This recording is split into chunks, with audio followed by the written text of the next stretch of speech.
Juice. Oh, juice. Damn. Oh, I'd fuck up some tea. Tangerine. Ooh. Juice. Lovely. It's good. Yeah, good shit. It's better than orange juice, in my opinion. Yeah, no, I like tangerines a lot.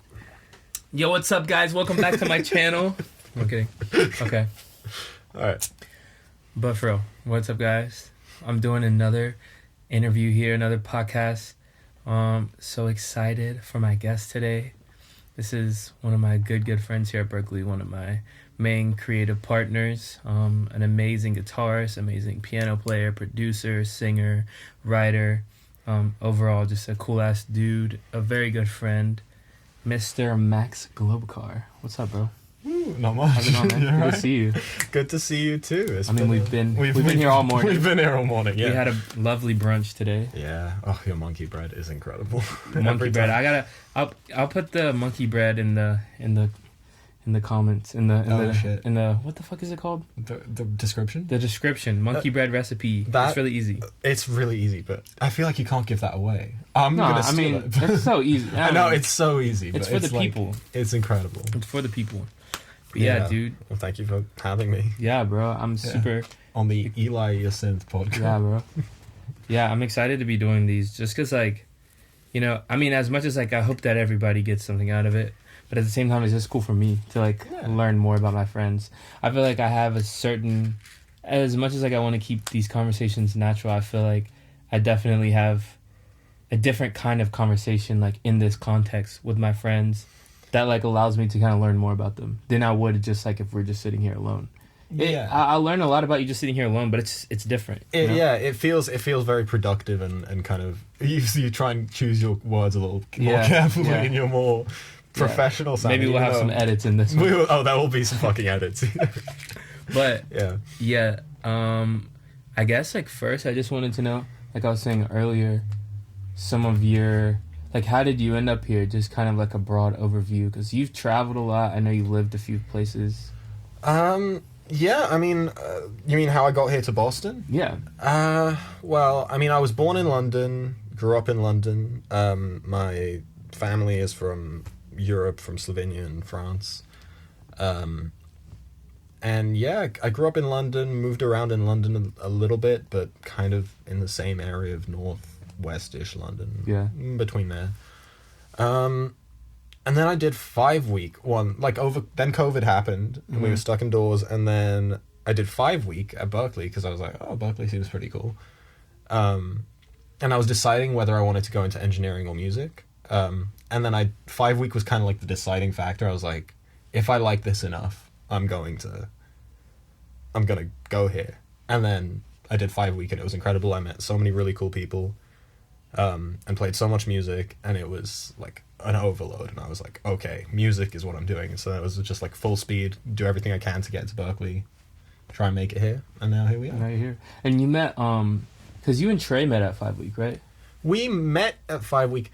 It was a weird, the groups were slightly different. I met Max. Mm-hmm. Max Roden, my roommate. And Trey Tarzia, the drummer for my band. Yeah. I honestly met Tony first, Tony Donatel, trumpet player. He was in my musicianship class, which was like ear training. Mm-hmm. And we had to learn the most fucked, like, Freddie Freeloader, like Miles Davis solo. It wasn't a Miles Davis. I can't remember who the keyboard player was. But it was... Well, we like grinded over that, and we hung out like twice, but I didn't really get to know them properly until we got here, and then it was like a familiar face kind of thing. Yeah. I remember the first time I met Tony. I think the first time I met Tony was the first time I met you. We were in the 1120 room and we did a jam. Oh yeah, it was a Hiatus Coyote Get Sun, right? No, I think we decided to do that, but I think the first time was just a jam, like where we just all got together. Yeah, that was wild because I remember I met you in Guitar Center. Mm-hmm. We were both we were trying shit out, and then we started. I always forget about that. That is how we met. That's how we met. You know, I met so many people at that Guitar Center. It's a shame it's gone. Honestly, people are gonna miss out. Yeah, there's a Guitar Center right across the street. For those of you who don't know, right across the street from like the main building of Berkeley, there was a Guitar Center, which has recently shut down, and Berkeley bought it to build classrooms, which is cool. Oh, Berkeley bought it? Berkeley bought it, yeah. It's going to be classrooms. But what's crazy is, like, I don't know. That was just the most convenient, you know. It was like, I need strings now. Yeah. I need to go all the way. I've been putting off going to Guitar Center for so long, even though it's not that far, but it's so fucking Yeah, cold. Berkeley kind of fucked us. They did. But like, I mean, more classrooms, great. Hopefully they're nice. Hopefully they're nice. I mean, I'm sure they'll be nice. I'm sure they'll be nice. Yeah, The new fucking The dorm. The dorm. I haven't been inside, but it looks nice. What is it, like 8 something like that on Hemingway? 812. Very, very nice. It is nice. But yeah, I remember, that's funny. I remember the first time I met Tony. That man was so like intimidating, and now it's funny knowing him now in the different like, context. He's such a fucking goofball. No, it's great. He was the first person that I saw when I got to Boston that I recognized. I was with my dad, walking around like just outside of Berkeley, and I see him through the window, and I wave at him, and he comes out and he daps me up. He daps up my dad. And Yeah. we're like, "Yo, what's up?" Yeah. And then we ended up just hanging at that time because we were also on the same floor of 150, and so we just end up hanging out all the time. And so was Trey. Actually, Trey was also on my floor. Yeah. Sebastian, Luke, Tracy, like. Oh man, I love those guys. Man, I need to hang out with Luke more, man. I love Luke so much. He's Luke. Also a North Carolina kid, Luke Tracy. Oh really? I Bass. didn't know. Yeah, he's from Concord, from where Trey is from. Yeah. Oh, sick. So I've known him since like before we did like the jams and stuff. Yeah. There was like a lot of jam sessions in Charlotte with Cosmic Collective. They hosted it, and so like. Oh damn. But yeah, no, I was gonna ask you about the 150. 150 is one of the dorms at Berkeley. Also, there's classrooms in 150 Mass Ave. And I wanted to ask you about the experience, like, your first year there, because I feel like they're vastly different. Like, I was in 270 Commonwealth, which was, like, it's kind of like 270 is, like, more grungy, and, like, it was an old hotel from, like, the 1800s or some shit like that. Yeah. Where versus, like, 150, which is a very pretty new building, and it's very, very like it's built to be a dorm room, to be dorm rooms. Like it's just a corridor with things. Whereas Commonwealth was like a pretty building. Yeah, and it felt, the thing about Commonwealth, whenever I would come and visit you, would be that it felt very much more like a community. Even like people would just like walk around. Everyone knew each other. 150 was great, but because there were so many people there, you'd only really like recognize a couple people here and there, say hi. Otherwise, it was very kind of not cold. Like I do miss living in dorms sometimes, not for the dorms, because like, you know, it's nostalgia. It's nostalgia because it's there was just so much going on all the time. Like people would knock on your door at 1 a.m. and like, you know, you'd hang out, or and because you could only stay in certain rooms, you just end up finding things to do. Yeah, it's like, oh, I gotta go home, like 2 doors down the hall. No, exactly. Like, no, man, I think back on that shit so fondly. Like when I get so nostalgic when I look at old pictures of my 270 dorm, and like I remember like towards the end of my first year, just sitting there realizing like I will never experience this again. Like I'll never experience like living in a college dorm again. Most likely. I mean, I really don't plan on getting like my doctorate or anything. So at that point, you probably won't be in a dorm. But no, because it was just such an exciting time for all of us, because we had just gotten here. There's like the excitement of all these new people, meeting people constantly, or hanging out with new people. My first time living on my own, like out of the house. Exactly, and you're just figuring out who are the kind of people that you surround yourself with. Who like what you're building your identity and that's all happening, and it's kind of associated with where you were living at the time. No, it was a great experience, man. I think there's like a lot to be said for having my own apartment. That's been really nice, but also I live off the Green Line, like the Boston Green Line, which is so slow. It's the slowest trains. Last night I went to Coolidge Corner and I took the shuttle bus. And I was surprised at how like fast it felt, because whenever I take the T to Coolidge Corner, it takes like half an hour, and I'm like, what the fuck? We get on the bus, and I'm with Aaron like 10 minutes. Yeah, like a bus is faster. The buses are faster.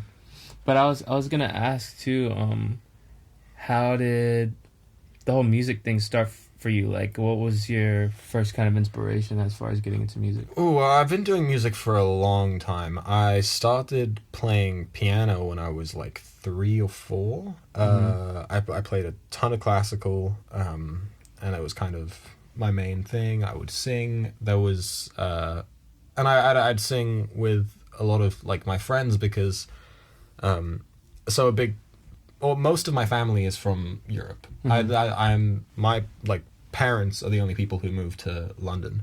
So then I'd go to Slovenia and Croatia every summer to kind of visit family, and there's this island in Croatia that I'd always go to called Silba, which is like it's like heaven on earth. But we'd go there, and my entire friend group there were all musicians. Like all the young kids, everyone played some kind of instrument. So we'd have these massive jam sessions where everyone would be playing something, everyone would be singing something, and it was a very like musical. All my summers became very musical. Yeah.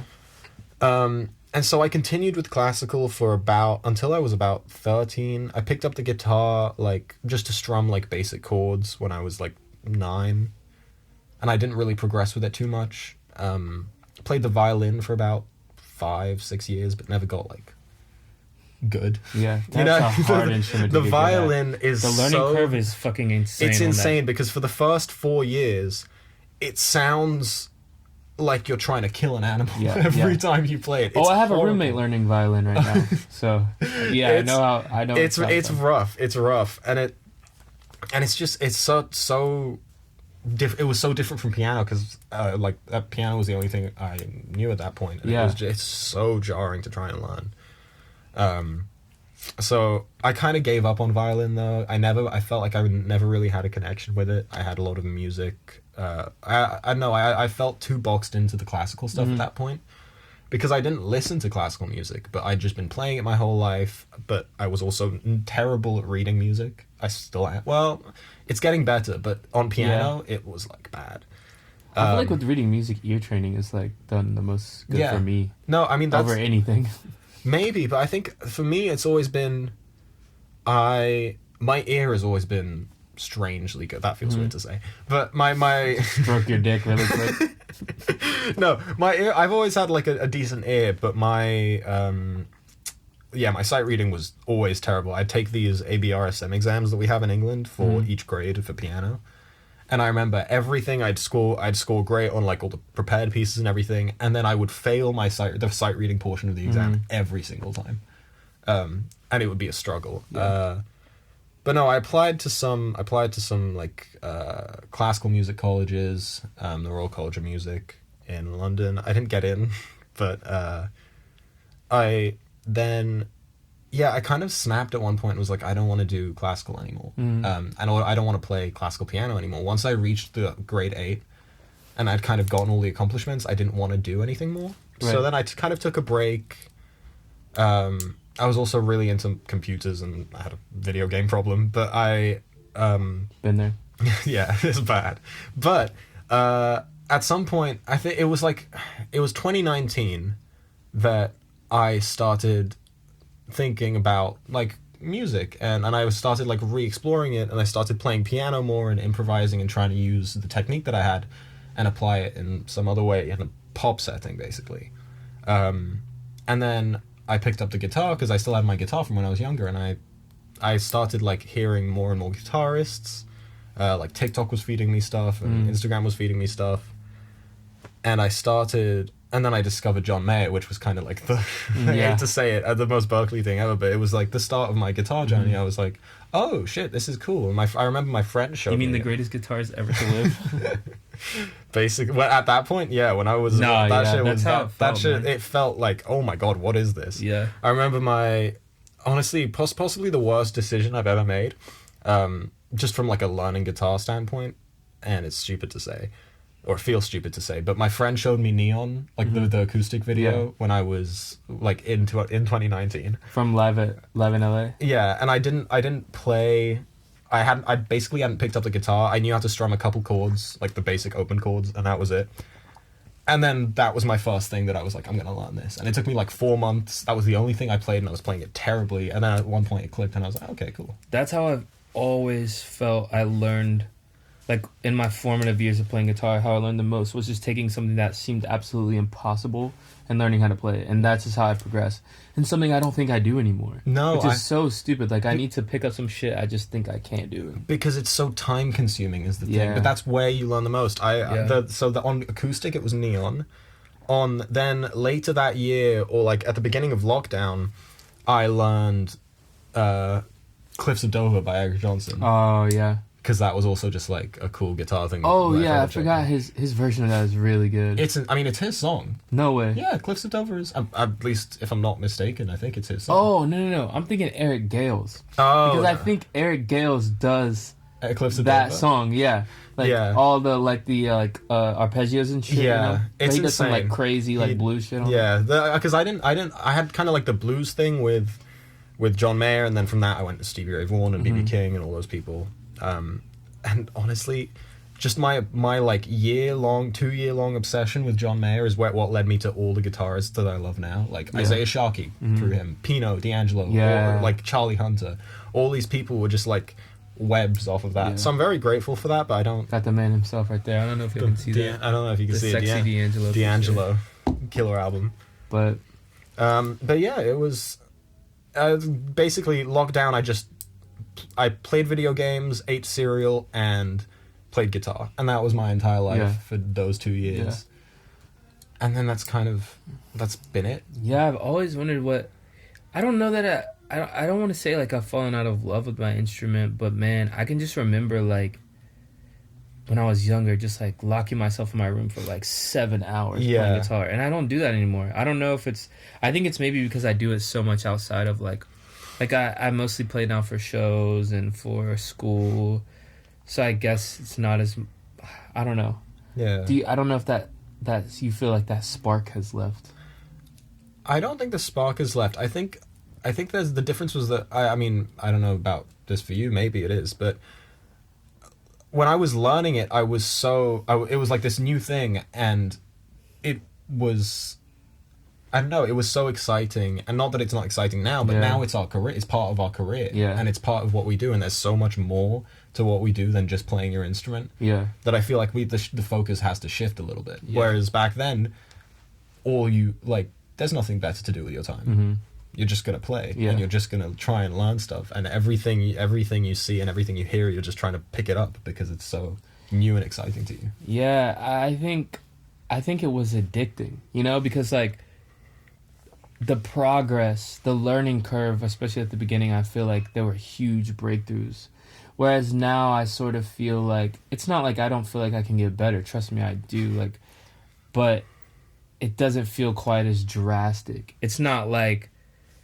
It doesn't feel like I'm gonna sit down for 2 hours and then make some major breakthrough that changes my playing forever.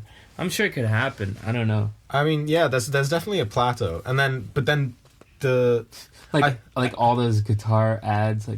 Do you are you struggling to break past the intermediate level playing? Yeah, I've seen those. There's but it's true. It is true because I think the other thing is that when you're I had a thought just now, but when you're learning it initially, everything that you hear is new and exciting to you, and you're trying to absorb all of that as quickly as possible. Whereas now at this point, we've heard so much music, we kind of know what we want to do, and the only way to break through and get better is to, like we said, try something insanely out of your comfort zone and insanely difficult, because back then everything that we were doing was insanely difficult and insanely like a big breakthrough. I think it is kind of just like I need to try, like I said, and just learn some stuff that feels impossible to me, and just see where I get with it. And also not to shit talk YouTube, because that's where I learned guitar. YouTube taught me guitar. That's same. At the beginning, I mean, I think I've told you before, but I hated guitar. When I first started playing, because my dad, he bought me an Xbox and a guitar at the same time. So I didn't want to play guitar. I wanted to play fucking Xbox. I wanted to play Lego Harry Potter. Oh shit. I wanted to play Halo. And which Halo? Reach. Good shit. And I was kind of good. I feel like I could have. I used to play headshots only, and I was 150 plus kills a game. I used to be really good at Halo. Okay. I feel like I played Halo 4 first because it was free on the Xbox Live Gold shit, and then I got Halo Reach after the fact, and then over lockdown I tried to play through all the Halo games. Mm-hmm. But it was I hated guitar, dude. It hurt my fingers. It was time consuming, and I didn't feel like I was really getting a hang of it at first. But my dad forced me to play guitar, and now I'm so glad he did, because I can't imagine a life without guitar. But like I really did not like it at first. So I would say like firstly my dad was the one who like really pushed me and taught me how to play guitar, but it was like very basic stuff. But beyond that, like YouTube has been probably my biggest teacher as far as guitar goes. Damn. Yeah, I mean, yeah, YouTube's, because it is, you literally have everything on there. Yeah, it's kind of hard because it's not as, you know, structured. Yeah. You're kind of just finding random videos, and some has like terrible technique and like whatever. But I mean, what is technique, bro? Like everyone's trying to go through the same motions. Yeah, I feel like you develop your own technique. No matter how you learn at the beginning, you're gonna develop your preferences on your instrument, like the way you play, the way you finger chords. Yeah, you know. I mean, okay, but in that, I think that's also a good thing, because on YouTube you have so many different types of techniques and all these different people, and once you start emulating all these people that you see online, eventually you're going to find one technique or one kind of thing that works for you and that feels comfortable, and then you're going to adopt it, and that's, you just keep adopting these little things, and then you become like your own little amalgamation of all these people. I will say though, honestly, other than YouTube, like my current PI, Rick Peckham, one of the greatest teachers I've ever had, like definitely the best guitar teacher I've ever had, and like it's just, he's really, what I really enjoy about him is that he is so encouraging. Like you leave the lesson, and I think that's so much of it too with like really anything you're trying to learn. It's like it's such a psychological thing.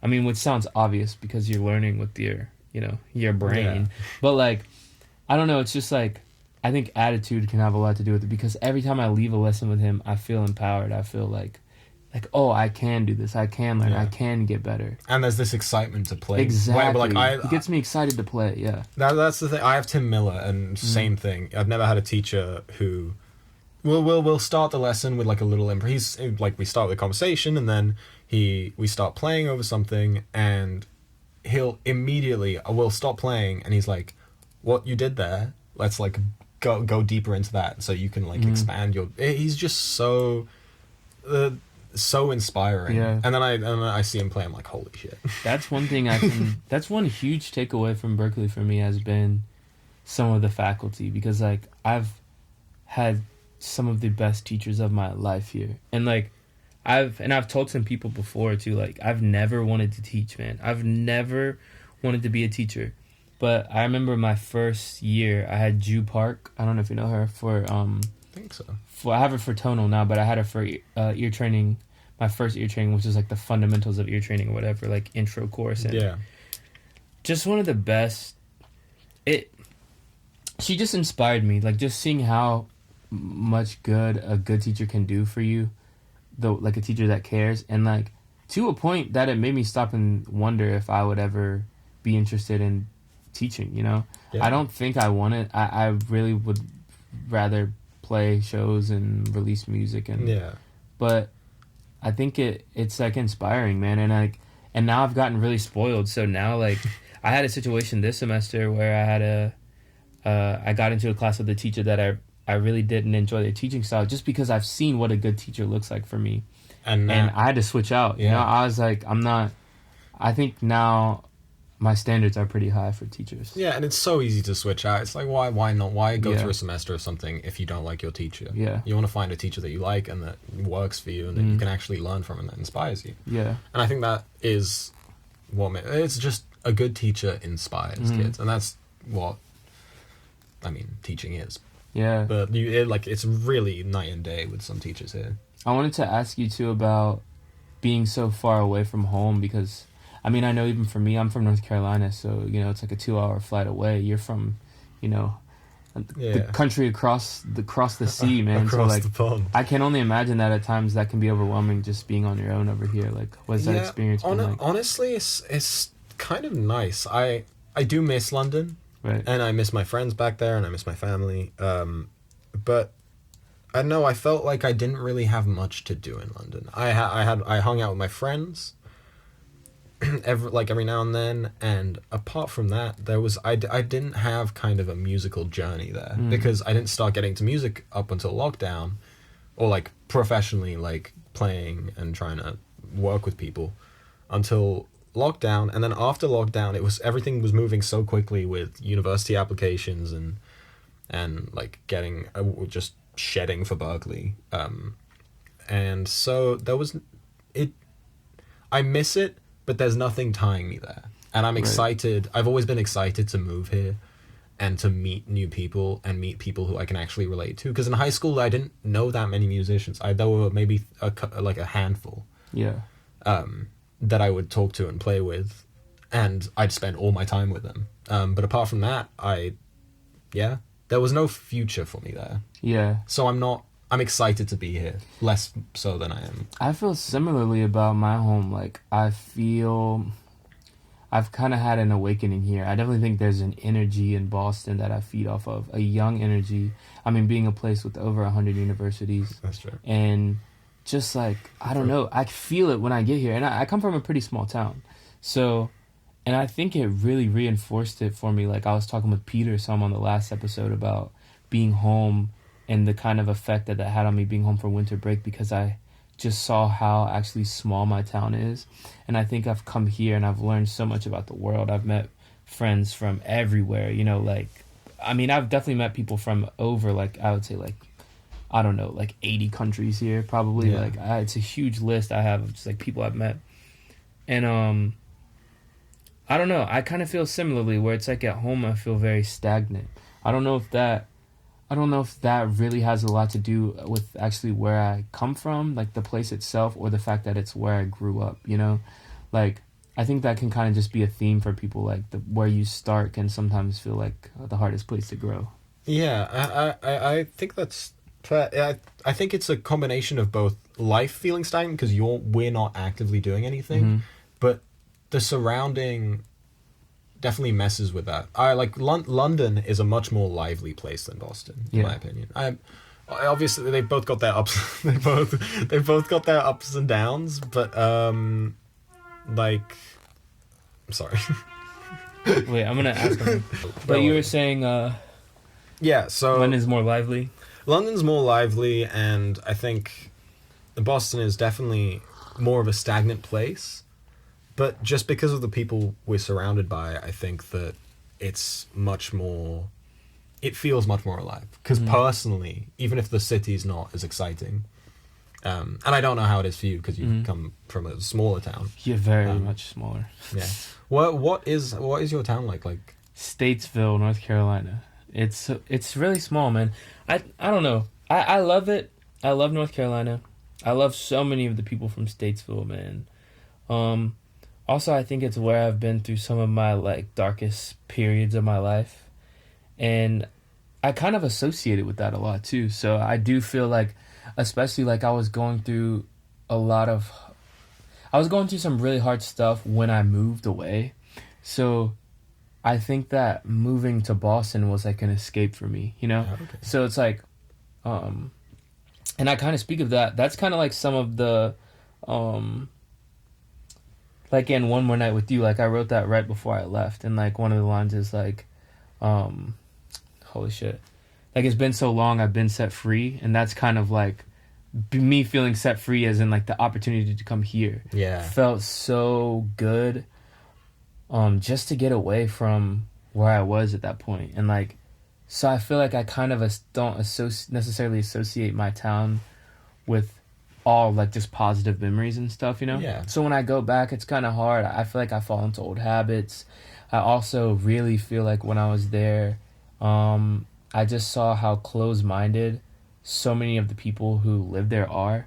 And I think that I found that a shock just because I'm so used to being here now, and we live in like Boston itself is like incredibly progressive. And then even further into that, Berkeley is like incredibly progressive. So just to go back home and hear some of the things that people would say and like some of the ideals that people carry with them, and how common that was, I was very taken aback and like, I see why I love it here so much, you know? I come from a place where everybody looks the same, everybody talks the same. I don't want to say everybody, but the majority of people, you know, like I come here, like in Boston, I hear like 8 languages a day. Yeah. You know, like, it's crazy. I think that's the big difference between you and I, because London's an incredibly diverse place. Yeah. And moving to Boston almost felt like I was settling down in a way. It felt like not a downgrade, but a step down in energy. Right.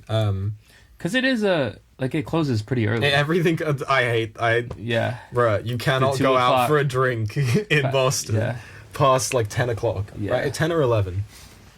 No, it closes it's 2 o'clock. 2 for o'clock? Friday, Saturday. Yeah. Oh, okay. It's 2 o'clock. But I mean, still, I know a lot of times we're up, we're ready to partying at 2. Where I get a text at 1:30 Yeah, in the morning, where? Yeah.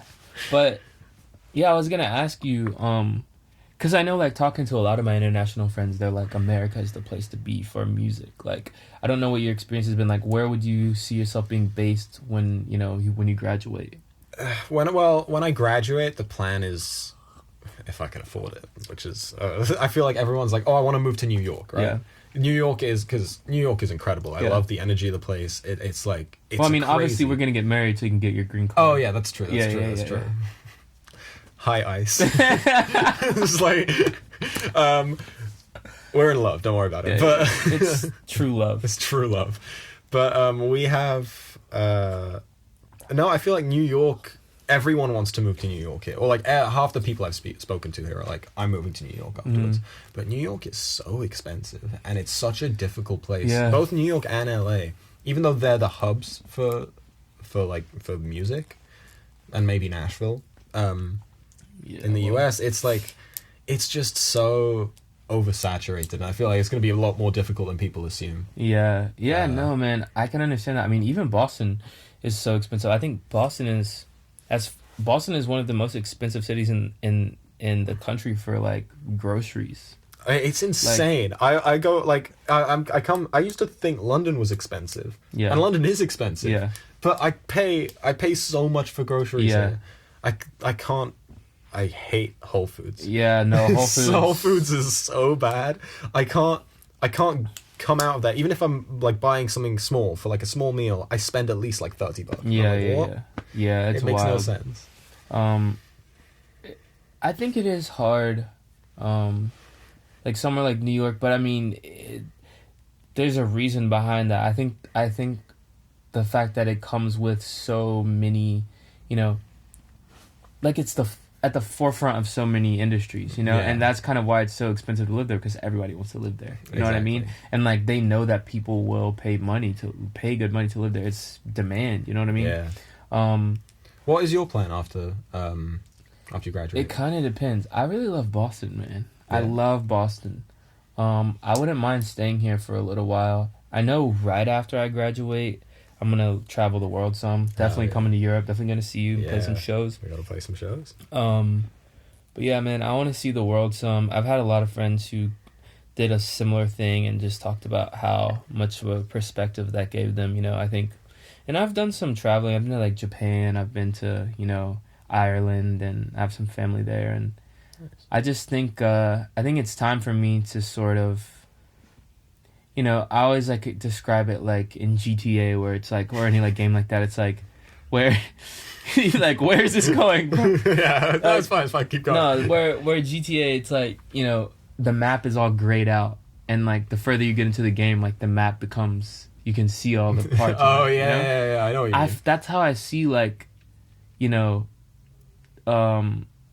that's how I see sort of going through life. I don't know. Are you familiar with the term entropy? Yes. And so for those of you who don't know, entropy is kind of a constant expanding. So the whole idea of the Big Bang or whatever is that there's entropy. Everything is always expanding. What was once so dense is now becoming more less and less dense. The atmosphere, matter. But no. Sorry, not to get all Neil deGrasse Tyson on you, but no, I feel it's kind of that. It's from the time that I was a baby, it has been the experience has been entropy, where it's this was my world, from the moment that I was born, and it's just constantly expanding. And I think it's time for me to continue that journey, because Boston was a big step in that. I remember not even knowing. I remember not even knowing like my own town, and I live in a small town. I remember like when I first got my license, like I didn't know how to get around, and then my map was expanding, and I was like learning these places, and now I live like so far, like not across the country, but 2-hour plane flight away, and it's like my world is expanding. And I think that trip is gonna be another one of those where Yeah, I think that trip is gonna like change your outlook. yeah, on a lot of I things. think so. And like I'm super super excited for that. And I think that's another thing. Like I said, I've always said one of the biggest takeaways from Berkeley for me is the connections. And like I've met people from so many countries, so being able to just like crash on people's couches is like, it's so nice. move.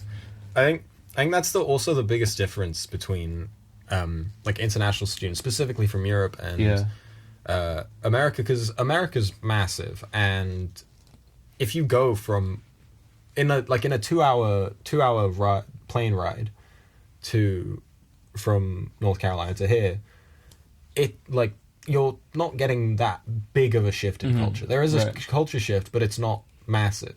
I would Disagree. To some extent. To some extent. I come from a very small town though. Oh, that's true. Like I come from a very very small town.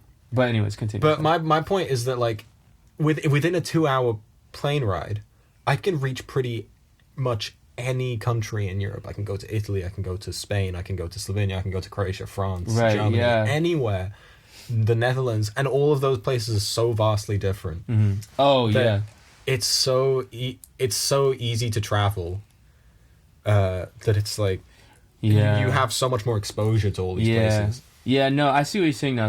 I 100% agree. Like a 2-hour plane ride from Boston, you're not gonna find anywhere near as diverse as like a 1-hour train trip in Europe. Yeah, no, 100%. But I just don't think that's a bad thing. Mm-hmm. I think there's also so much culture here that's like different in every place that you go, and it's Boston, man. Boston is so old. I mean, this is where like the country was founded. It's like.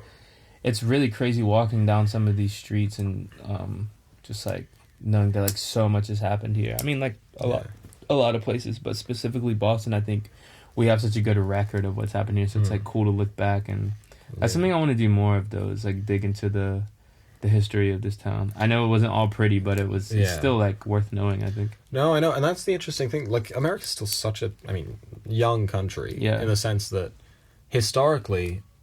Well, when did people settle in or like when? Dude, I have no clue. I don't even know what century it was off the top of my head. Like I don't know. Like I have no clue. That's bad. But wait, no, that's Columbus, 1492.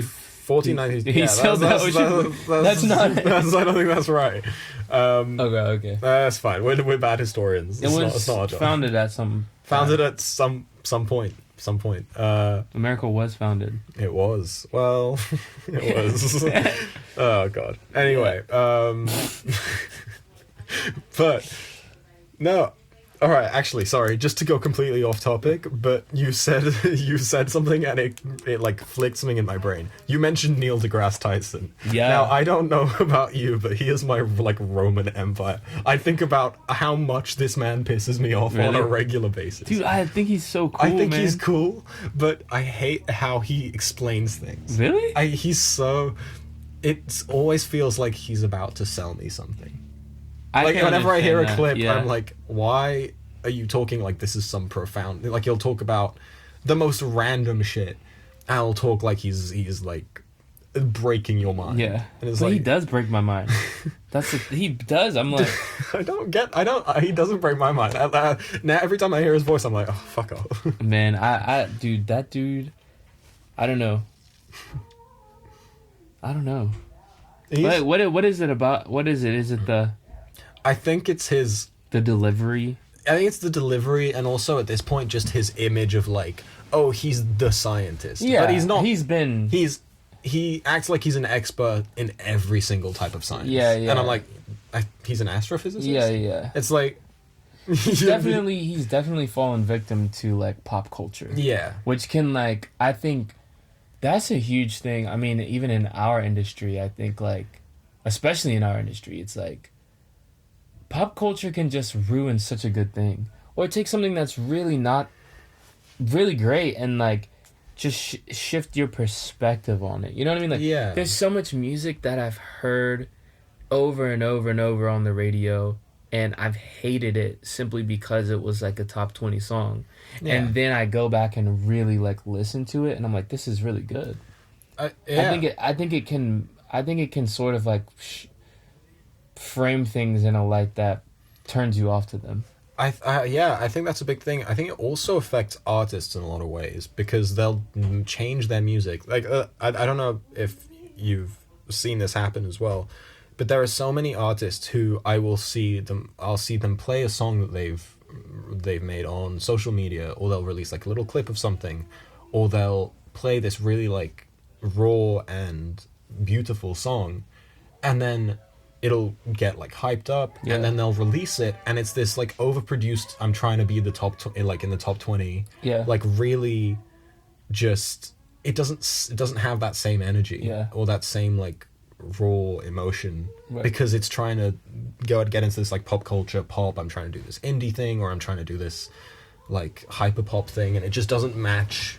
I feel like it affects the way people make music. 100%. I think that's like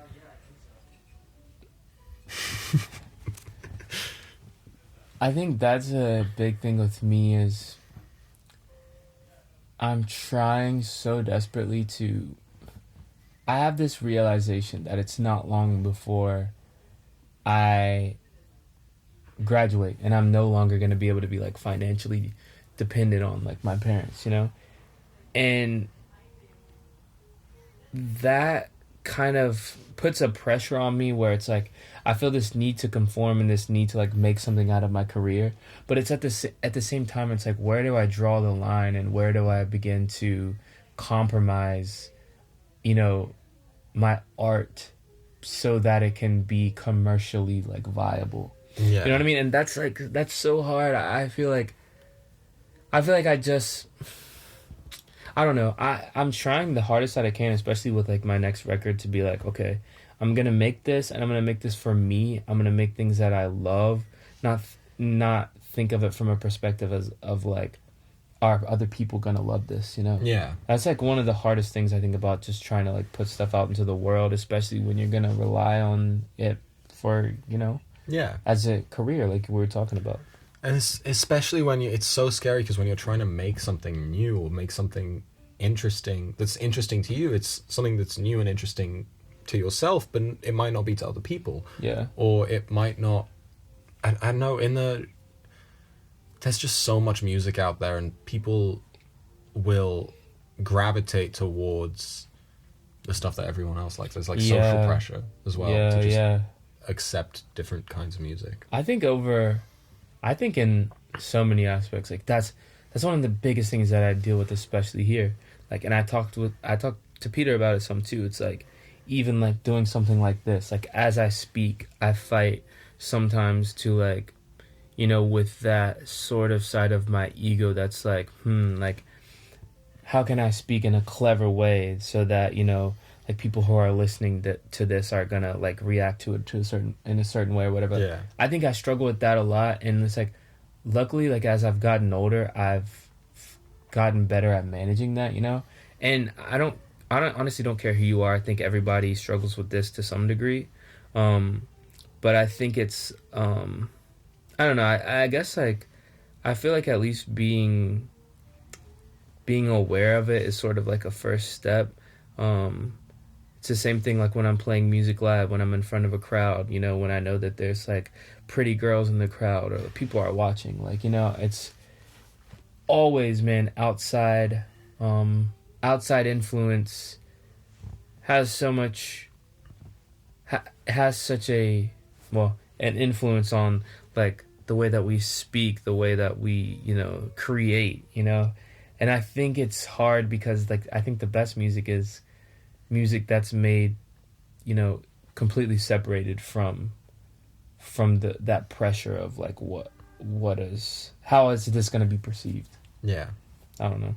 I feel like I'm talking in circles. No, it's fine. I think you've got it completely right. I do the exact same thing. You didn't do it just now, but I talk in to play off of what you just said. I feel like I have this pressure to sound intelligent and to be very careful with the words that I choose.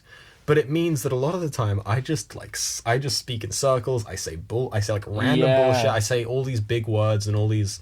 I sound so sophisticated, but I'm saying absolutely nothing of value. Yeah. And it's just from that need to feel like I'm presenting myself as not an idiot. No, dude, that's the fucking thing that pisses me off about just the world and society in general. I think that the way that we live is just so abnormal, man. Like, it's weird, bro. The way that I don't know, the pressures that we put on ourselves, like, as a society, as a human race, like, the things that we just subscribe to and just say, oh yeah, this is normal. Like, it's crazy. Like, and even for me, I mean, it's pretty deeply rooted for me. I mean, I think even with like the concept of money, the concept of like modern day, like what it means to be successful, the fact that we have to have money to be seen as successful. Like, I think it runs so deep, and I honestly think that so much of the unhappiness for in the world right now is completely self-inflicted as far as it goes with humans. Like, no, it's all, there's so much social expectation of people, and there's so much, like you said, the like wealth, and I feel like it's just being perpetuated as opposed to being talked about as an issue. It's just being like, all I see on social media, I'm on social media a lot, which is another issue, but all I see on social media is like, oh, this is these top 5 tips to be successful, and I try and get rid of that shit off my feed, but for some reason it just won't go away, even though I like just scroll past. But there's so much, like, all the motivational shit that I see on Instagram and on TikTok are just money based, and they hinge around money so much, whereas the actual motivational things that you should have is like, do things that make you happy, like take care of yourself, make sure you're happy before you focus on making this like image and all this like this fake image of happiness that I have because I want to flex how much money I have, kind of thing. It's pretty backwards, man. I think, like, and I've talked about it before, like, being here, I feel that pressure so much as far as like, I don't know, man. It just feels like everybody here wants to be, Berkeley's such a bubble. It creates such a bubble, and people want to be at the top of that bubble. And I fight so hard not to do what I do with the goal of being, someone important within that bubble, whatever that means. But just to make shit that I like, to also just act the way that I know that sits well morally with me. I don't feel like my morals like shift very greatly. I'm pretty like rooted in who I am right now, but I do like find myself at times just like looking the other way when it comes to certain things, or not speaking up. And like, that's something I'm trying to work on a lot, just being surrounded by, I don't know, like so much ego, being surrounded by, I don't know, so many eyes, and the pressure of wanting to be cool. That's I know, because when you have the feeling of, oh, these people know who I am, or this, you have this image to other people that you feel like you have to constantly uphold. And if someone has a good image of you, you feel like you can never show that other side of you. And you have to stay professional. People see you as professional. You need to always be professional. People see you as friendly. You have to always be friendly. People, the people set expectations for you in their head, and it's really hard to try to stop yourself from changing your personality to conform to them.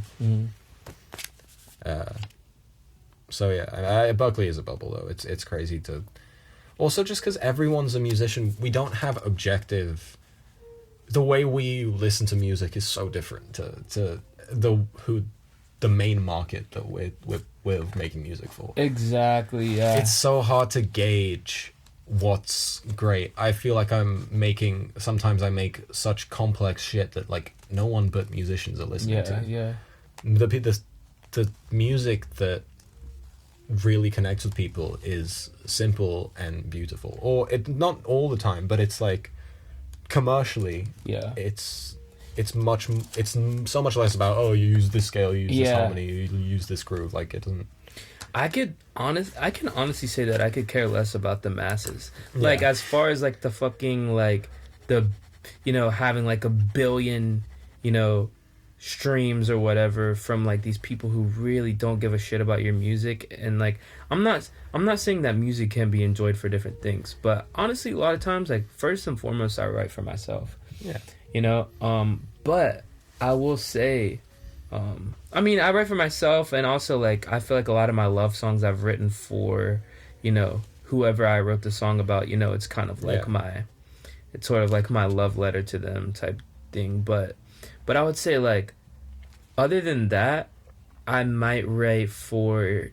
Sometimes, like, I think when it comes to, like, harmonically speaking, I tend to lean towards writing, for people with a complex ear who, enjoy, jazz-adjacent music, a lot of jazz influence. Like, I write for those.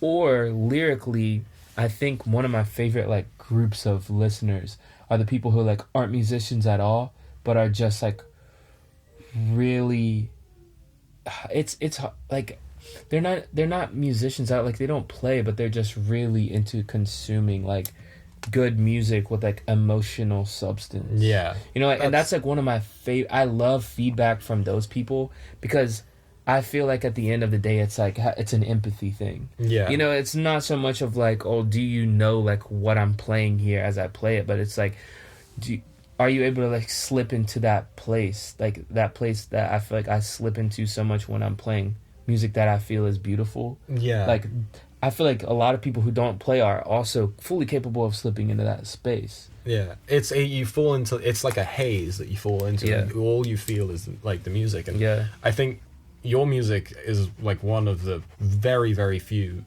and like shows that we do, and that you do it every time. There have been some specific shows where I just fall into that trance, and I can tell there are other people in that room falling into the trance. That's so sweet of you to say, bro. And it's like I think you've struck a really, really good balance between, as you said, like the making the harmony in your songs is complex, but it doesn't sound like it's trying to be complex. It sounds like it's meant to go in that direction, and it has like a purpose, like an emotional purpose. And that's something that like I've been working with Jose lately, and production wise, it's been I've had lots of conversations with him, and it's really eye opening because he gave me the perspective that everything that you do, in whether it's the songwriting part or the production or the arrangement, everything in your music can aid in telling the story. It doesn't have to be just the lyrics or just the melody. Everything can be like a tension and a release. Everything can have a purpose. And then it doesn't always have to. But really good songwriting can tell, and production can tell a story, and there's so many ways to aid it, whether it's with like cool sounds just buried in your mix, but they like give that like ambience and that feeling.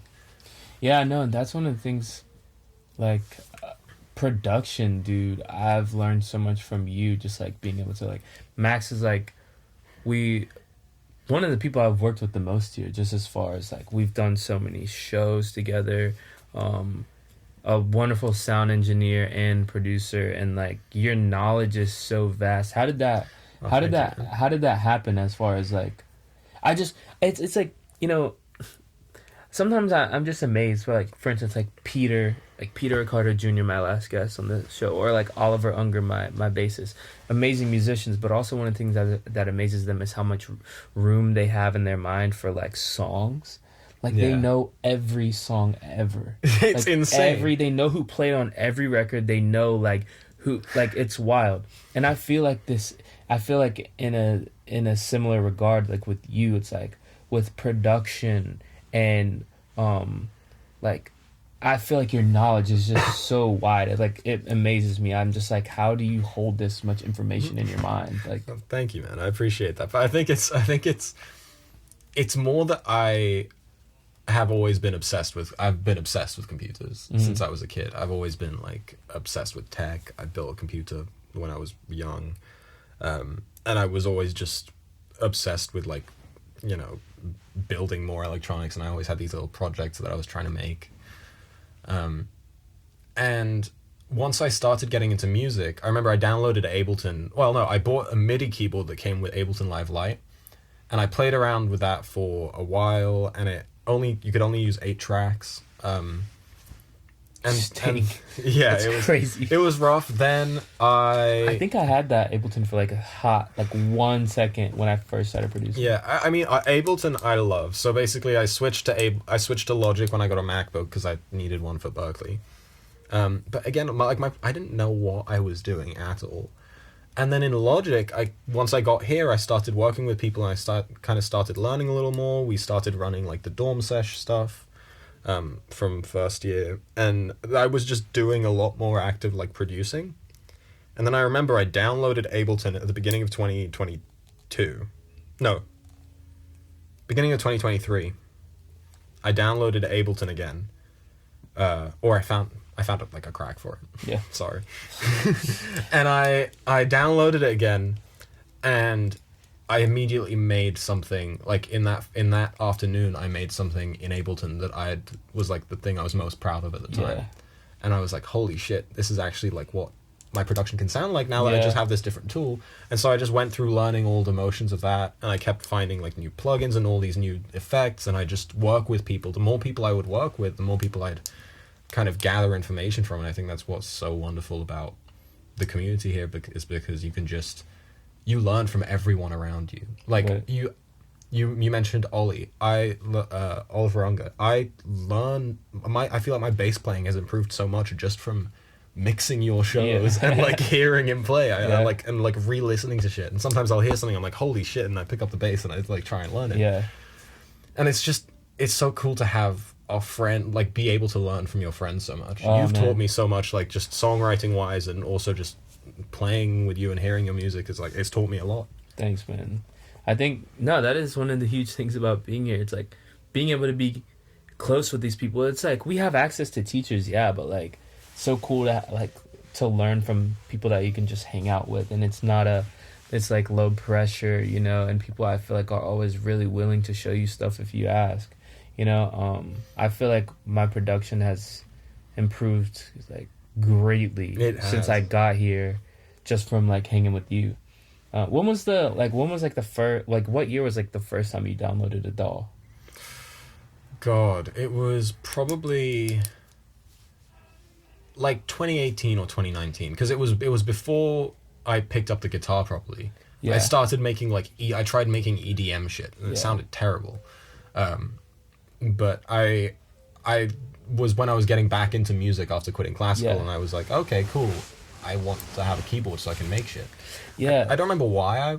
I don't think I had like any inspiration off the bat, but I just was like, oh, this seems cool. That's amazing to me, man, because like just hearing you, like your mixes, I would assume that, you know, you've been doing it for like a decade or more. You know what I mean? Fun. Like seriously. And I think like one of the reasons that I love learning from you so much is because like you have the ear for the type of, you know, sort of texture that I love, and where it's like you have a modern approach to mixing, but it's very also natural, you know, and it sounds, I don't know, it just sounds good. I don't know how else to explain it. I think we have like a similar taste in music, like a lot of the stuff I feel like to. we've come from very similar places, and we've grown up listening to a lot of similar music. There's variations, definitely, but I feel like we've kind of both have that same style and those ideas in place. Yeah. Like the music you write is the music I wish I could write. Like that's the music I like. It's insane, and it's the stuff that I like genuinely am like, holy shit, this is like everything I could want in a musical thing in one place. And so it's that I feel like we just have that like clear, like unspoken, like this is what we can do together. Were there any specific engineers that you heard your ears being drawn to, or artists even just mixing wise? This is where I'm really terrible. There are like a couple producers and a couple people. I feel like, again, I still feel like I don't know what I'm doing. And I know that sounds weird after everything you just said, but I don't know what I'm doing. I'm still like in the basics. I don't have specific people that I followed. Maybe like I had like a phase where I really liked Anomaly, but that was more like beat making. And I would study his production because his production was incredible. But I like traditional engineers and people like that, I never really listened to a whole lot. Or I never analyzed. I would just be like, oh, the production on this song is cool. And then I would try and make something that sounded like it, not knowing how to do it. Right. And I just kind of experiment until I'd figure it out. But I'm really bad with it. I didn't know. I feel like the majority of my production stuff is just. I feel like in the last year I've grown so much because I've actually had the opportunity to do all of it all the time. Yeah. Whereas before I just like my Logic's shit sounded like ass. Yeah. Everything was horrible. I was gonna say one of my favorites is like Russell Alvato, who did all the D'Angelo stuff and like that's fair. That's like if I could just sort of like I think the epitome of like a good mix to me, because it's like grungy, but it's natural, but it's not like underproduced. Like there's so many elements to it, and it all fits perfectly, but it's never too much. Yeah. It's crazy. But I think you're just the type of person where you just excel like really rapidly at things. Like you've only been playing guitar how many years? Well, technically like 12, but 2019 was like the start. Yeah. 5. No, but like, I mean, still like just like the level that you're at. I mean, like watching you sometimes just fucking rip, dude. I'm just like I need to practice like so bad. I see the same thing with you though, because I feel like that's our difference is that. You have a lot more experience playing shows. And I feel like when I'm still not 100% comfortable when I'm playing shows. I still get stage fright. I still get nervous. I still feel like I'm not in control of my hands sometimes. And my nerves get to me. Whereas you're so like cool and calm on stage. And it just like, I feel like when you play, it actually like represents you're playing a lot of the time. And it feels like you're able to express yourself, whereas I still have this block when I'm performing of like I feel like I forget half the shit. I forget the fretboard. I forget how things are supposed. I don't trust myself. Yeah, I feel from like a performing like tunes, like comping for myself and singing. I very much like agree with the fact that I feel very comfortable. Like I don't really get stage fright anymore. I think one of the things with that is just doing it so much. Yeah.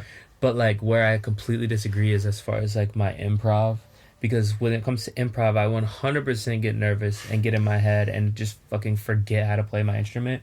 And I think though it's the same thing. It's just like doing it, doing it more. And I think one of the things too is I really wish I would have come up playing more jazz and stuff, because jazz is so improv based. Like you solo on every tune.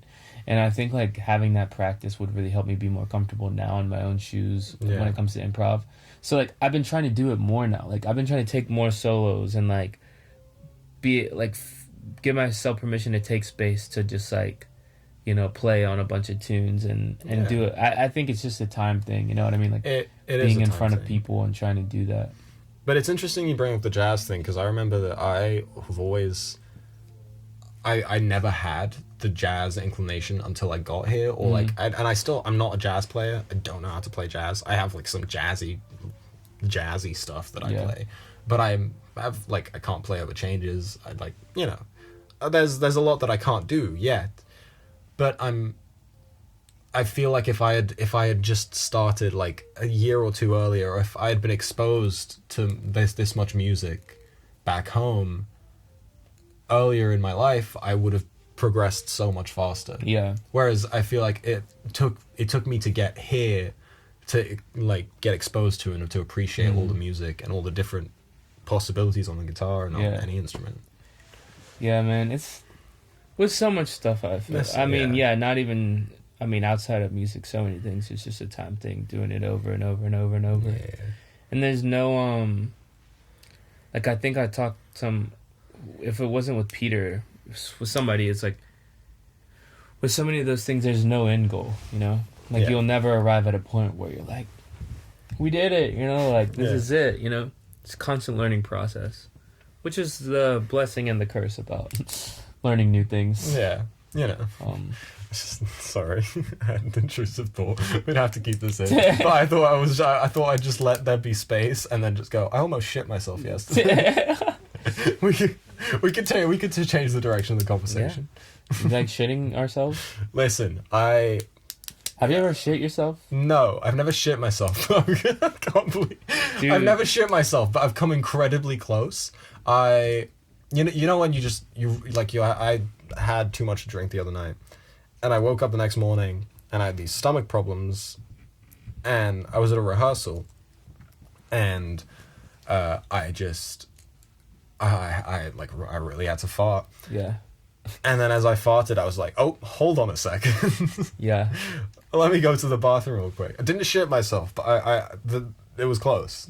Have I told you my story? About shitting yourself? Yeah. I went to pick up my cousins who flew in from New York with my dad. Yeah. And on the way, like halfway back home, we stopped in this town called Mooresville. And we ate at this like Chinese buffet. Mm-hmm. And I ate so much food, man. And something fucked me up. Like I got a stomach bug or something. Oh, fuck. So I'm downstairs and I'm in my room like playing Xbox or something. No, I think it was like as soon as I got there, I ran to the bathroom. And I like start vomiting. Oh, fuck. Like in the toilet. But as my stomach is contracting to like vomit, I just like piss out of my ass. Jesus like, Christ. Fully in my pants. Oh, God. Because, okay, but granted you have a reason because it's like you were sick. And you had like stomach problem. Because that happens. Yeah. Like, someone has like a really, really bad stomach bug, they will shit themselves because you just lose control. Yeah.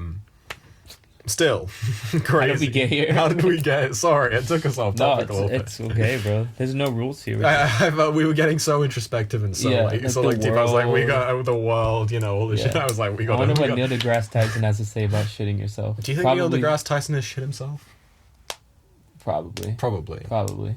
But like recently, do you think it's how many celebrities do you think there are that have like just soiled their pants? Yeah, like but like have like a genuine issue with like shitting themselves. If you had to give like a couple celebrities, which celebrities do you think like shit themselves and try and hide it? I'm trying to think. I don't know, honestly. Like I don't know if someone I genuinely thinks just like shits themselves. I mean, Amber Heard shits in beds. That's true. I don't know. I feel like Elon Musk shits a little bit, like in his pants, like just like a little bit, you know? Yeah. Just like he's like farts and shits a little bit and like doesn't really care. Yeah. Yeah. Just like walks through it. Just ignores it. He's always got the same. Every time I see a photo of him, not that I'm a big fan of the guy. Yeah. But every time you're worshipping his photos. Oh yeah, every time I'm staring at him longingly. No, every time I see a photo of him online, he has the exact same facial expression. Yeah. It's like he looks confused. Yeah. Like, why? Yeah. But yeah, he definitely shits himself. Yeah. Do you have any like celebrities that you just look up to still, or because I feel like everyone had that when they were younger, they had someone that they looked up to. No, it's definitely changed for me. I mean, D'Angelo will always be like one of my top, just from a writing, production, the range, you know, like people that he's worked with. Like I didn't even know he did like stuff with like RH Factor. Like, have you heard of like Roy Hargrove and stuff? Yeah. Like he was on like some Roy Hargrove stuff. Like he's produced so many people, and I don't know, man. I just have such a respect for him and his music. So definitely look up to him. A lot of just like honestly just the musicians that I love now. Him, Erykah Badu, like just of course like Rick Rubin, one of my favorite producers. Yeah. I feel like I hate, like we were talking about like pop culture and like it ruining good things, and like I don't know, man. I kind of, because I love Rick Rubin so much. Yeah. But I feel like it's starting to happen with Rick Rubin. He's like become this like, he's the producer. And You kind of don't want to let it go. Like it feels like it's gotten to his head a little bit. I don't. Not that I know him, but I don't know that I feel like it's gotten to his head. I was more so speaking to the fact that like he's becoming like a sort of pop culture icon, Yeah. and I feel like I don't know, that can just change my perspective on something when it becomes like super popular and it's no longer like sort of niche. Like, and like that has everything to do with me, nothing to do with the guy. Yeah, but I know what you mean. It's this weird disc. It feels like it's lost some of its magic. Yeah. Or yeah. like there's no mystery behind it. Right. There's no mystery behind him. Like he's been so well documented at this point. Yeah, because I feel like, dude, if everybody in the world knows who you are, there's only a very small percentage of those people who I feel like actually appreciate what you do. And value is so subjective, right? Value is subjective. Like you can place value on whatever you want. We're all different. But I just feel like whenever everybody in the world knows who you are, like take Taylor Swift for instance. Yeah. Taylor Swift is like the most streamed artist in the world.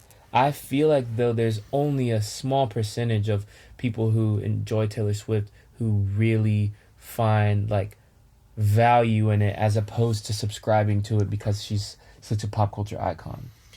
I think there's some truth to that, but I also think Taylor Swift has such an incredible like grasp on so many people, and is incredibly respectable. But I feel like there's such like a Yeah, we know some Taylor Swift fans. we do know some Taylor Swift fans, but it's so insane how she can garner this much attention. Like, and it's attention that people who go to her shows. I mean, first of all, you're paying fucking thousands of dollars to go. Secondly, like they know every word to every song. Yeah. Like she's got a fuck ton of like hardcore fans. And sure, there are people who just like put on her music on the side. Yeah. But I feel like a lot of her fans are like hardcore fans. Yeah. But then there's I feel like there's almost less people who like kind of listen to her. Yeah. I feel like there's much more of like you either love Taylor Swift or you like do not listen to her. Yeah, no, I agree with that. I think my point is like, my point is kind of like that for me personally. I just like, would it be worth being so famous to have to dig through the crowd so much to find people who like see the same type of beauty in what you do as yourself? You know, and like, is that the point? You know, is that the point? I mean, if you love it, I mean. But I just feel like part of the beautiful thing about sharing what you do. Like I could just play music and just keep it to myself and I find it beautiful. But part of the beautiful thing about sharing what I do is that like when I'm able to see eye to eye with people who also appreciate it for similar reasons. Yeah. And like that's part of what really moves me and makes me feel seen and makes me feel connected to, you know, the people that are like and ingesting the stuff that's why I love talking like with you about my music, you know, like as much as it like gives me a big head and makes me feel like really good about myself, it's also just a beautiful thing because I'm like, wow, you really appreciate, you know, like I see that you genuinely appreciate what I do in a similar way. You have a similar respect for it and like and value it, and like that means everything to me, man. That's such a huge reason that I love putting what I do out, you know, as opposed to just doing it for myself. Well, because your goal is to not you're pouring your heart out into these songs, and then eventually, like, if people just ignored it or they didn't understand it, it would leave you feeling isolated. Yeah. But also, it's so nice to know that people will feel a certain way. People will feel sad, or they'll feel happy, or whatever. They'll have like elation, and then they'll put on your music. Yeah. And the fact that you've written something that is so closely associated with an emotion for people is I think the biggest part. Like, someone feels a certain way, they will put your song on, and that means you've like achieved something. Yeah. It doesn't matter what that emotion is. In that isolation, though, that's like kind of what I'm saying too. Is like, for instance, like being as famous as Taylor Swift, I feel like would be incredibly isolating because, like I said, you know, she has this like connection to her music that I think I don't know. It's like, I just I just feel like it'd be a bit overwhelming to have so many people into your stuff and not really know if it's because they love what you do and like connect to it, or because you're fucking famous and like everybody knows who you are. Like, I feel like it would feel isolating in a way, because it's like, Yeah. there's too much to pay attention to. It's not like if you have a small focused fan base that's like people who just really fuck with your shit. I want to look out. I want to look out into a crowd of 50 people who really fuck with my shit and like who connect with me, and like who I feel like I can, you know, just like connect with on that deeper level in real time, as opposed to looking to like 50,000 people who I don't know at all, and like half of them aren't paying attention, and like Yeah. No. I just feel like that part could be super isolating. I think that's. Oh, this might be a weird way to put it, but when someone connects with your music, let's say you're at a show and there's, like you said, 50 people are in the crowd, and they connect with your music and they understand it, those people, even though you might have never met them before in your life, they're not really strangers. Yeah. They're like, you already have this sort of emotional connection with them, and there's this like respect there. Right. Whereas when you reach that level of fame, you're not going to have that respect all the time, and it's impossible to get that. And I'm sure it's also incredibly isolating to like write under that pressure. Yeah. Like having to so many people who you know are going to judge you for what you release. Like the judgment here is like, we have at Berkeley is like, yeah, sure, there's going to be judgment, but compared to the amount of people who are going to rip on your shit if you don't give them what they want, is like... And having like a label up your ass in the meantime. Yeah, fuck that. Yeah. You think you'll stay independent? I don't know. Honestly, I don't know. Probably for like visa reasons, probably not. If I'm quite frank, because I need to stay here somehow. And, dude, I'm telling you, our marriage. That's true. Our green card marriage. Yeah. God, when we were at the show the other night, and my 2 green card marriages. We were fighting it out. You were fighting. Well, I was just such a funny situation. I was just like, hold on. My wife and my husband. Dual citizenship, bro. Dual citizenship. It's a threesome. It's a double US 2 green cards. Yeah, exactly. 2 green cards. My other green card marriage is one of my best friends, Lily. I would like to stay independent, I think.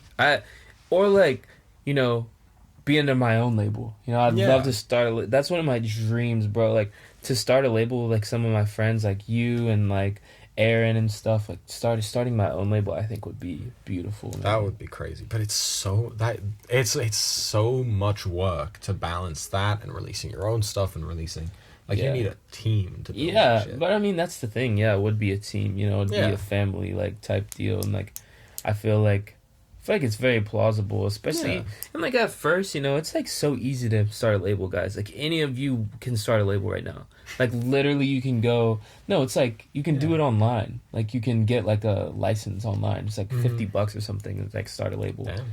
I think honestly, I might start one like this week, just to have my just to have my like have it there and like just go ahead and like be able to like reserve that name for my label. What is the name you're going for? I don't know, bro. It's probably gonna be some cringy shit. I don't know. We'll have to think about it. Brainstorm a little bit. Yeah. I know my friend at home, John Madry. John Madry is also a super cool artist that you should check out. One of my best friends in the world. And my friend Little Bird. We want to like start a label together, and I think I think it's like so important to me too. Like, I want to do a lot of good with like the music that I make and like the money that I make from the music that I make, and like, I don't know, just digging deeper into like ways that I can do that. I think having my own label and being able to work just with people that I love and people who share the same like affinity for, you know, like sort of soothing the pain of the world right now.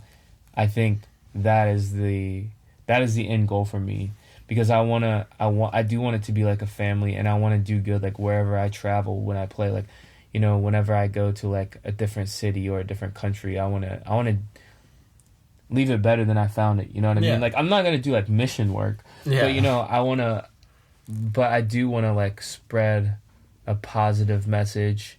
And like, I don't know, I'm really honestly digging for any ways that I can do that, any ways that I can accentuate that and like The positivity. do the most good. Like, and I think a label, like having a family team of people to like help brainstorm with me on that and like ways that like we can change the world even in a small way. I think that's like my dream, bro. Yeah, I think having a positive attitude when you start a label is like the most important thing, because it's going to be difficult and it's going to be hellish and there's going to be issues. Yeah. I feel like the word, at least in my mind, just because I've never kind of thought about starting one, but the word label has always been this like taboo thing. Yeah. Mainly because you think of big like major labels and they're like disgusting in the way. Yeah, I love the way you say taboo. Taboo? Yeah, like, because with the taboo? English. Yeah. I mean, I honestly, no. Taboo might be wrong. Taboo? No? No, Well, I don't know. I My don't know, accent's man. weird. Nah. I've got a weird mix. But, no, I don't know. So, I've never thought about starting a label, but if you could get one and if anyone can do it to you, but it's like the positive, having that family really would be like a positive thing. But again, it's so dependent on the music. Yeah. Like obviously you want to have a healthy relationship for artists, you know, want to have a healthy kind of community for people to work on and release their stuff, but at the same time, what happens once that label grows and there's all these financial obligations and all these things that eventually start becoming like, you have to decide whether you keep it small or whether you want it to like grow and expand, and then at that point, how much does the size of the label or the size of your community affect your ability to do good? Yeah. 100%. So it's like a weird dilemma. But obviously, like, with students, we're not gonna make like some fucking UMG shit. Yeah. But who knows, bro? Who knows? UMG? Dude, before we end, I feel like we haven't clipped the mics at all, and I really want to clip the mics, bro. Clip the mics? Yeah. What do you mean? Are you down? Just like, okay. All right. I wanted to do that. But anyways, all right, lovely. Dude, thanks so much for talking to me, Yeah, man. I have so much respect for you, so much love for you, and I'm really glad that we've met. I feel like this is definitely a lifetime friendship for me. I look forward likewise for me. to experiencing, bro. Thanks so much, dude. Yeah, of course. Thank you, guys. Thank you. Wait, we got to get a thumbnail picture. We do. All right, bro. Love you, bro. Love you too.